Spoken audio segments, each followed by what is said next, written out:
Hey guys, to help run the forums, host the website, and travel, we've introduced a universal service fee for in-depth coverage, including this video. My goal is to be unbiased and transparent. It's a privilege to serve you. This is not an endorsement. Let's get into it. Oh, it's just a beautiful day today, you guys, and I'm really excited to show you these California Bicycle Company models. They're really just, I mean, look at it. It's like this polished, almost a chrome look, but it is an aluminum alloy frame with these polished stainless steel flat fenders. And you know, I'm not used to seeing that. There's a little bit of distance between the tire. They don't curve. I'm not sure if you're gonna get quite the same coverage. You'll notice this doesn't go super, super low. It's get good coverage for sort of the down tube and maybe your feet a little bit, but in a lot of ways, it's form over function. Is that right? You know, it's kind of a style thing versus bamboo. I've seen bamboo fenders like that too. On like the Faraday bikes. Yeah. You remember that? So it seems like a style thing compared to the Retro R over here. That's more what I'm used to seeing.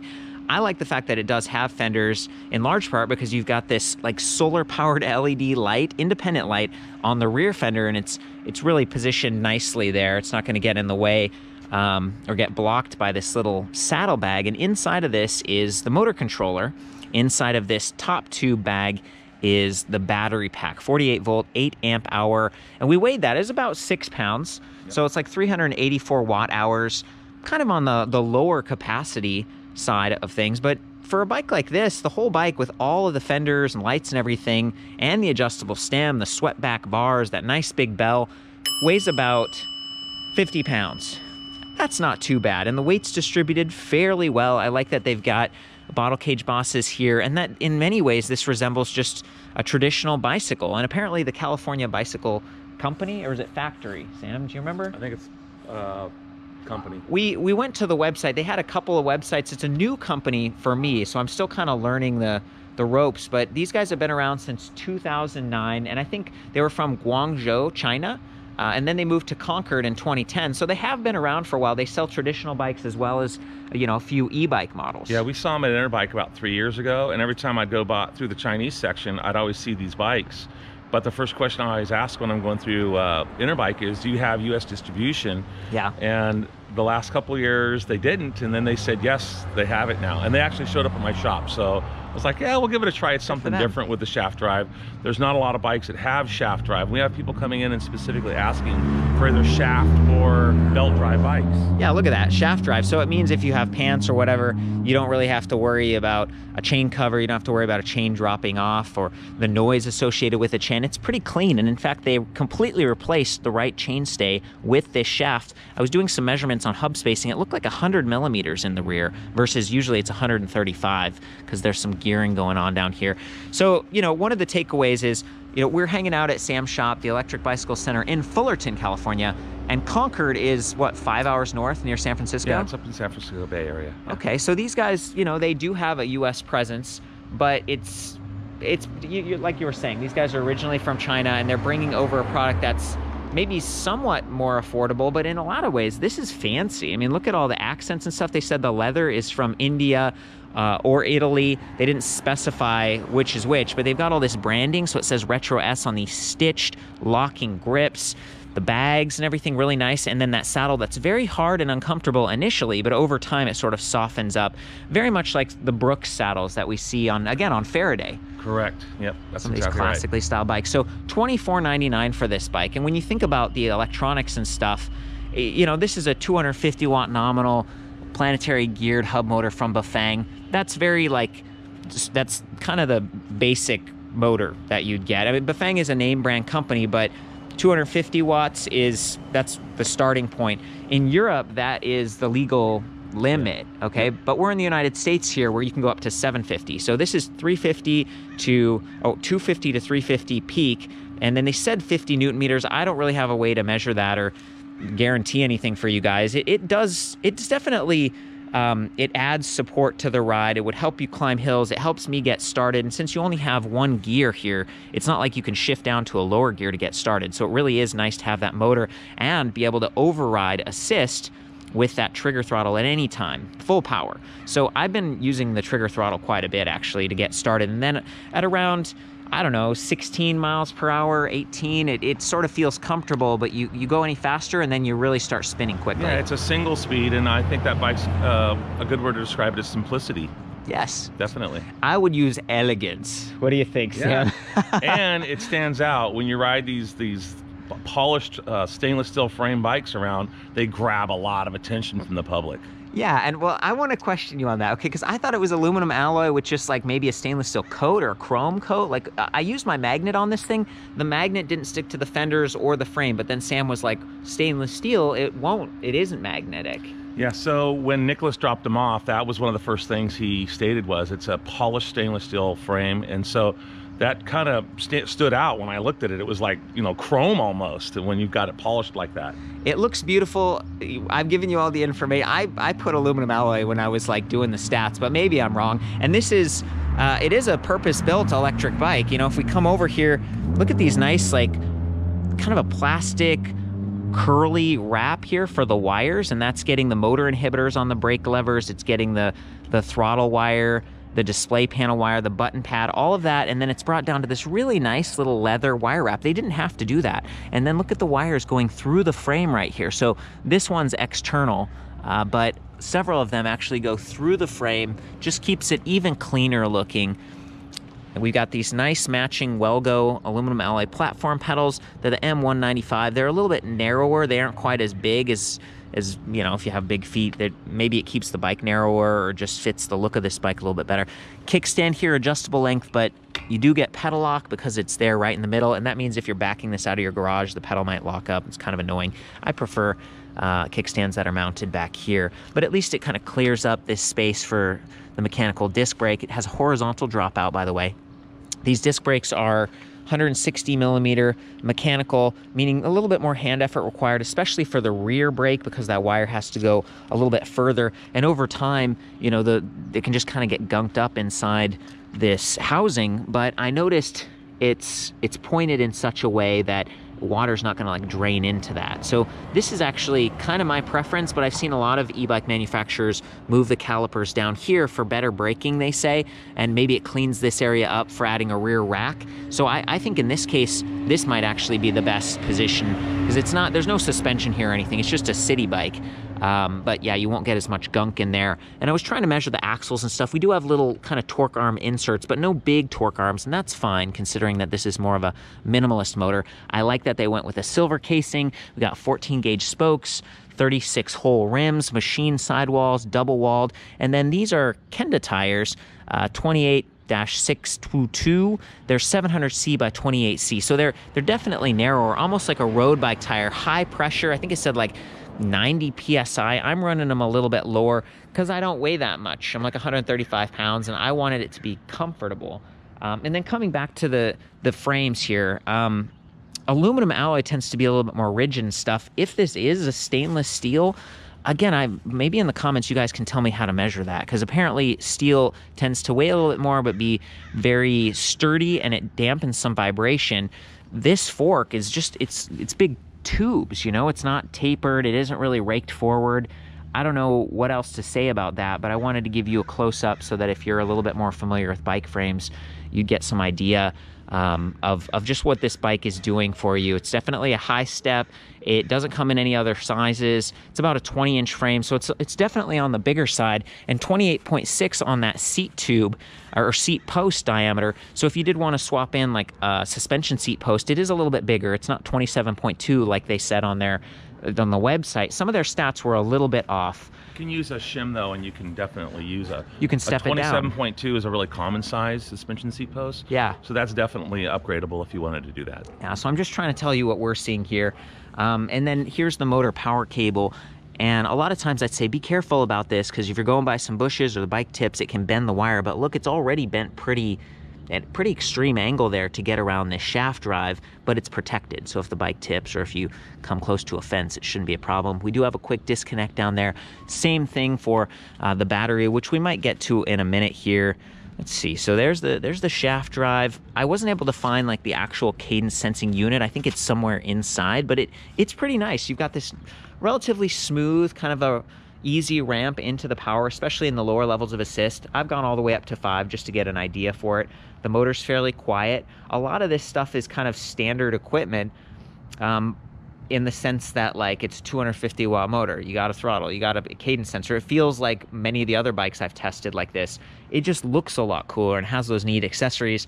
Sam was telling me, like, yeah, it looks nice right now, but if I owned that for, you know, a month or so, it might not look quite like that. Yeah, well, you have to be high maintenance on it as far as keeping the frame looking good and all the parts that are shiny, but it's low maintenance, and there's no cassette to adjust the derailleur on. Good point. There's no chain to mess around with, so it's kind of low maintenance, but you got to keep your bike looking good, you know. How do you do? What do you get? Keep a rag with you? Is that why in the old-fashioned, you know, movies they always have like a rag hanging out of their pocket? Bandana. Just polish it up a little bit. Yeah. Maybe. Where's your bandana, buddy? Yeah, you got to have your bandana. You got to represent, right? Yeah. Well, you got to be careful depending on what neighborhood you're in, what color your bandana is. So I guess that's my takeaway. Like, I hope I've given you guys some insights and called out the unique qualities of this bike. I want to jump in the display and stuff in a minute here, but the charger that it comes with is also a little bit more generic. I mean, if you look at that tip, that almost looks like something you'd get at Radio Shack.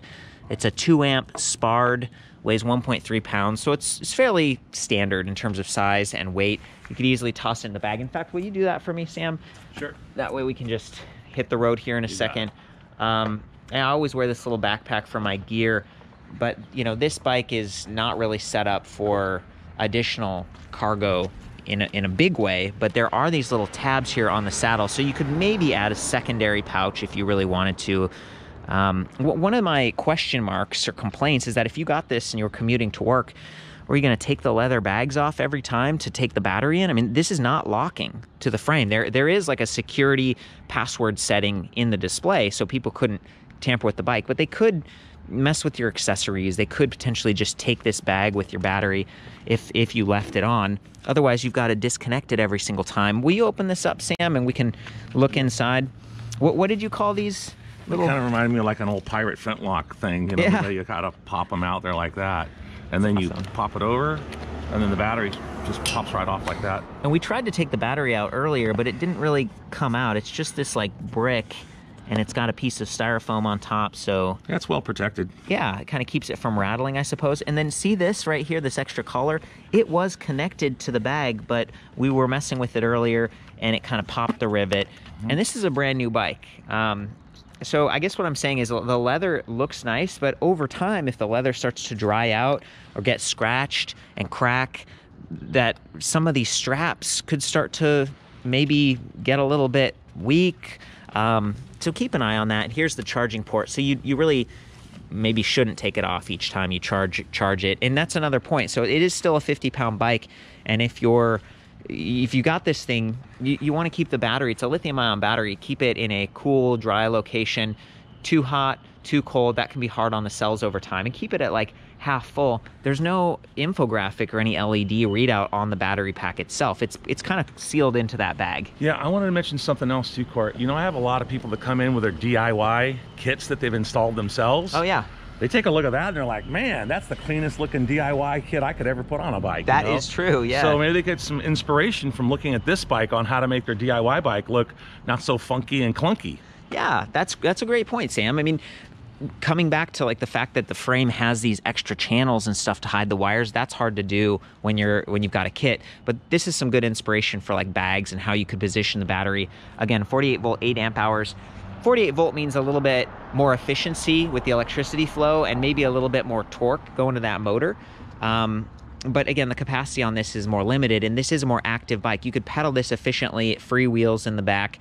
Even if you didn't have the battery on, it's still going to be fairly comfortable. They just pull it off a little bit better than others. I have seen other companies put controllers and bags behind here. Cayman comes to mind, but it was more of just like a nylon bag and they shoved everything up in there. Yeah. That just looks a little bit more classy. Well, and Faraday, which I think they're transitioning or something, and now they're owned by the Pong Group. I haven't heard much about it, but they've been one of those companies that are just beautiful bikes, and they were working on like a little pouch battery to double their capacity because their battery cells were inside the frame. So again, in this case, the batteries are in this little leather bag. I think that's any other thoughts before I jump into the display? Yeah, I was looking at this and I was thinking of Turbo Bob, and he goes on these rides called the Tweed rides, and they dress up kind of old fashioned. They put their old hats on, and they're bloomers or whatever. I don't know if they're wearing bloomers or not, but they ride like vintage bikes and they group up and they go for these rides. I could totally see this bike on one of those rides. Yeah, I mean, I like it. I've had fun on this bike so far. It's beautiful. Just keep in mind, I mean, I have like a 30-inch inseam. Okay, so, you know, only high step. And in terms of like a bike rack, a lot of times you'll have a bike rack on the back of a car where you hang it. We do have a cable right here and you have to take the battery off. So otherwise you get like a platform rack. Those are a little bit more expensive and stuff. Okay, I'm gonna walk this thing forward and get rid of that pedal lock here for a second. You can pedal backwards, which is cool for like a shaft drive. I'm not as familiar with these. I'm gonna go up to the shade because I want to show the display panel. It's a little bit, you know, it's a little bit hard to see right now because it's bright out. To turn the battery pack on, once it's all plugged in and everything, you just hold the M button over here. There you go. Hopefully you can see that a little bit better. There's an up, M, and down. So now the display is on. We have an infographic at the top that says 100%. I love that it's got a percentage as well as a 5-bar infographic next to it. So it's fairly precise. It says RT speed, but that's actually like your ride speed. Like how fast you're going. Right now we're going 0 miles per hour. It starts in assist level 1, the throttle is hot. We can arrow down to 0 assist, which is kind of nice. So you don't have to worry about triggering the bike. You just use that throttle and kind of ride it like a scooter, and it does work. So throttle is active at all levels of assist, and that means it's a little bit more advanced. There's the potential to bump it while you're loading up the bike on the car or something, and I usually try to turn the bike off before getting on, getting off, loading it. Just please keep that in mind for safety. 250 watt motor, it's not going to get crazy, but let's see here. Then we can arrow all the way up to assist level 5. That's the highest power in watts. So as you're riding, it shows you how hard the motor's working, maybe how much electricity you're using. Odometer down here. I was expecting to press M and have it change to like a trip distance, but it didn't do that. And in fact, it says odometer 0, and I know we've ridden more than like 0 miles. So maybe that's mislabeled. I'm not really sure. Clock down here. So it's not a timer. It's actually like a clock that you can set. And then it says Marcham, and that's like the brand. And I hope you guys can see this. If we hold, let's see, the up button here, it inverts. So see how it's like a black background now instead of white? So that would be nice at night. So it's a color display. You don't want this blinding you. It's fairly large. You know, I would say easy to read, except it's not very bright. And I'm going to try to adjust that because there are some settings in there. It didn't have walk mode when I held down. Settings is up and down, and we'll do that in a second. But I wanted to show you this headlight. This is an independent light, meaning it has batteries inside. Anytime you want to operate it, you have to press that power button down here. And again, you know, 3 LEDs, but they're not super bright because it's super bright out right now. Press it again and it blinks. That's kind of neat. Press it again, it goes off. Make sure you turn that off every time you're finished with your ride, or you're going to come back and it's going to be out of juice. And then back here, I believe that's like a little solar panel on top, and then there's like an LED there, and it just blinks. It's like a motion sensor. I'm a little confused about how it works. We had to pull out like a tab to get it to operate. I did see it blinking back in the shop. Maybe it's just too bright to see right now. But again, it seems like only blinking mode. A little bit confusing on that. Independent versus wired in, but that keeps it simple and stuff. For $2,500, I mean, a lot of what you're getting is some of these nicer like quill zoom stem that goes up, and it also adjusts this way, swept back, nice, you know, bell, the motor inhibiting brake levers so that it cuts power anytime. Those are all really nice features, and then the leather and stuff, but the drive system itself is kind of basic. Okay, so holding the up and down arrows, we get into the menu. Man, there is so much here. So system, it's imperial right now, meaning miles per hour versus kilometers per hour. Brightness, let's get into here. So it says 2 right now. 3, 4, 5. Oh, there we go. Man, we were like, that was part of the problem. We were on not very bright. Auto off, 5 minutes. So you could set that. Scenes, digit, and I guess we could change it to not letting me change anything else. Battery percentage. That's what we saw a minute ago. Clock, we could set the clock. Temper, maybe that's temperature. And then it says basic. Like if we click basic, now we get all these other readouts. So wheel size, battery, 48 volt, start password. So you can set, that's what I was talking about. You can set a password so no one can tamper with your bike, but they could still physically take stuff because there's no real lock on the battery. Advanced, Let's go into advanced. Look at this, even more menus. Wow, assist levels 5, speed limit 60 kilometers per hour. We raised that just to see how fast we could go, but still around 20 miles per hour. Current limit 13 amps, power limit 350 watts. Poles in the motor, start after poles, so that's like how quickly I think the cadence sensor starts perhaps. Start mode 0, driver mode, start sense, start strength 3. Next page, just crazy. Throttle level, clockwise, throttle 6 kilometers per hour. I mean, there's just so much here. Key anti-jam, I don't even know what that means. So I'm gonna exit, and we're back to just like the basic display area, and exit again. 3 levels deep, and again, hopefully you can see the menu a little bit better now. Battery percentage, speed, assist level, power, odometer, clock. There's a lot here, but there's no USB, you know, like accessory charging port or anything like that. That's something we're starting to see on other e-bikes, which is kind of nice if you've got your phone, but I don't know if there's a lot of space to mount the phone. So I think that's it. Sam, while I was talking, did anything else come to mind? Yeah, there was one other thing I wanted to mention. You know, in certain parts of the country, you winterize your bike and it sits in your garage. If I had this bike, I wouldn't put it in my garage. I'd put it up on the wall like a piece of artwork. Yeah, that's a good point. That's a really good point. It has a certain, you know, look to it, and I wouldn't mind that at all, sitting up on the wall and in my place, you know, versus having it covered with a blanket in the garage. Yeah. Hey guys, we're back in the shop here, and I thought it'd be a good chance to show you what this display looks like when it's a little bit darker, really clear and easy to read, you know, even from back here. And then this is the, you know, kind of hold the up arrow and it turns to the black background, inverts the colors. And then back here, you can see that blinking light we talked about.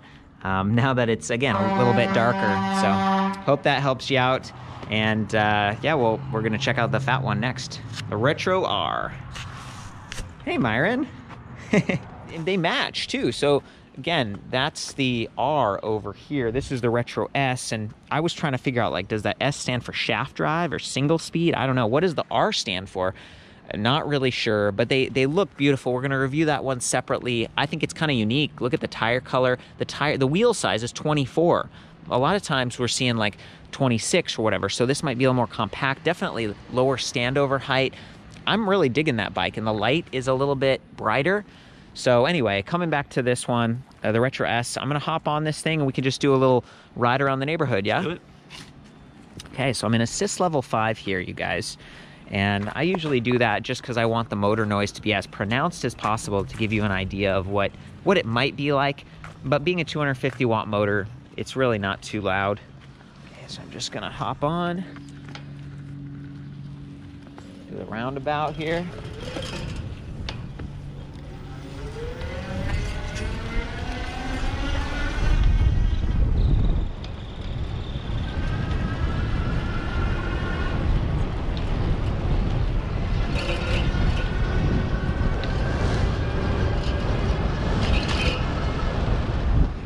So I was noticing a delay on the start and stop just because the cadence sensor, and I don't know how many magnets it has, if it's 12 or if it's 6 or whatever, because we can't see it. There's a little bit of rattling on that front fender, not terrible.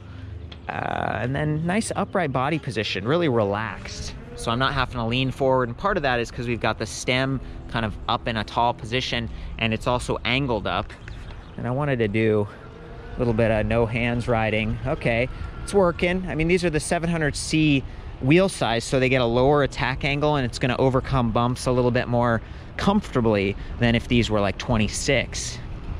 But again, fairly high pressure tires. And what I've experienced on those is, you know, you want to check the tire pressure pretty regularly, because the high pressure, it like leaks out faster, and then there's not a lot of air in there, and so you can get like pinch flats and stuff. So I would check the tire pressure between every ride or two, or, you know, once a week if you haven't ridden the bike. Otherwise they can get low, or you can come onto like a curb or a big crack, and it'll pinch the inner tube and give you a flat, a snake bite flat. So Sam, the display, yeah, see, even without the plastic protector, I think it's just kind of, and we just turned the brightness up, so it's still not the world's brightest display. Okay, you guys, normally I'd be telling you how many teeth are on the chainring and, if there was a cassette, the range of gears, but we don't have that here. We have a single speed shaft drive, and so there's like a shaft going through here, and then there's some, it's kind of like a gear interface back there. Really neat, really neat. I talked about how the hub spacing is a little bit narrower on this, and that it's, I measured about 100 millimeters just in case you wanted to swap this wheel or do something. But otherwise, for me, the big advantage is that it's clean. It's pretty quiet, pretty reliable, right? I think they were telling us, oh yeah, you know, 5 years between any kind of service or whatever if you're riding this regularly. And I don't know how to validate that. I really don't have a lot of experience on shaft drives. I don't even know what kind of service you would do. I just really wanted to look at how they'd wired the motor and how protected it was. And it did seem pretty well protected. So I'm going to pedal along. By the way, it looks like square tapered. And these are 165 millimeter crank arms, so a little bit shorter. I'm used to seeing 170. So I don't know what that does. It raises your pedal clearance, perhaps. And then these Welgo pedals being a little bit of the narrower design, but beautifully matched. Everything is silver, and I love that. It's got a beautiful aesthetic. I'm going to pedal along in the highest level of assist, so the motor's going to be a bit more pronounced. And I'm not going to use the throttle initially, so you can see how long it takes to engage and how quickly it cuts off. And this is going to be pretty accurate because there aren't gears. A lot of times on bikes, if you're in like a lower gear and you're spinning quickly, the cadence sensor activates very quickly. If you're in a higher gear spinning slowly, it activates slowly. In this case, there's only one gear ratio, so be very consistent.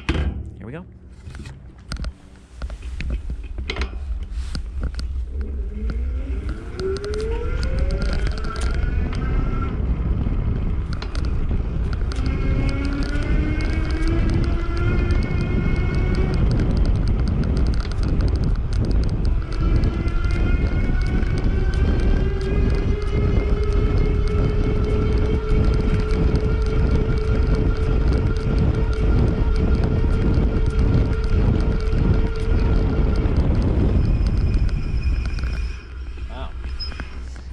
Believe it or not, we just got up to 25 miles per hour there, and I think that's because we like unlocked it in the settings and stuff.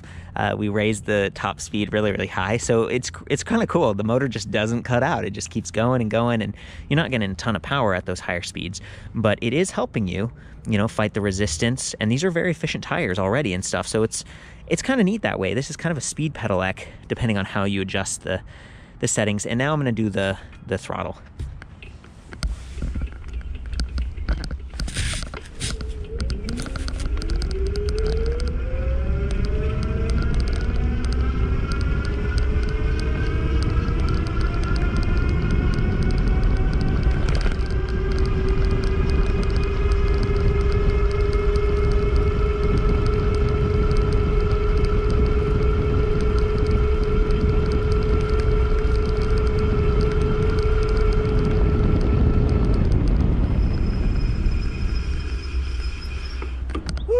Well, guess what? The throttle also got us up to 25 miles per hour.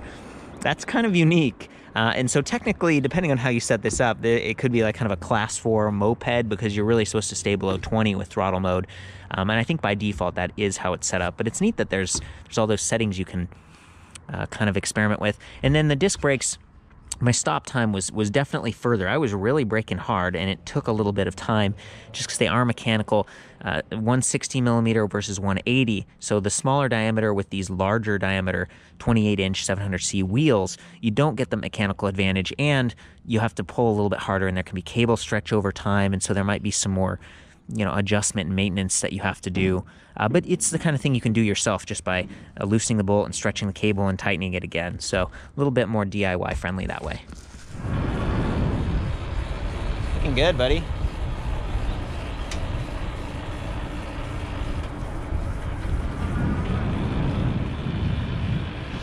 Sam's a pretty tall guy. He's looking comfortable on that. He's getting good pedal extension.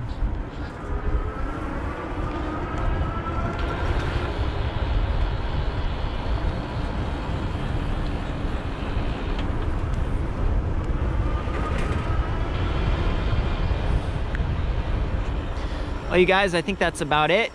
Try to be as thorough as possible because this bike in particular had kind of limited stats back at their website.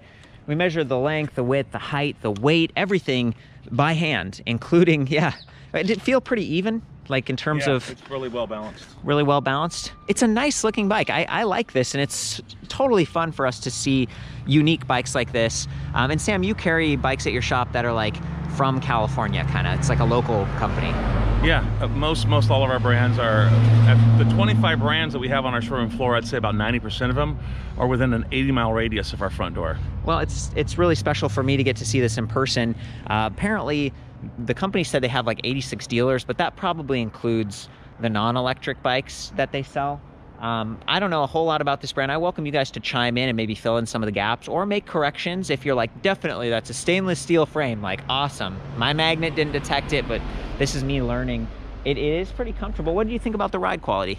Yeah, it's a fun around town bike, you know. If I lived in a hill area, I probably wouldn't go with it because it's got the single speed, but cruising up and down the boardwalk and the flats, it's awesome. Okay, well, sweet. That's it, you guys. That's the Retro S.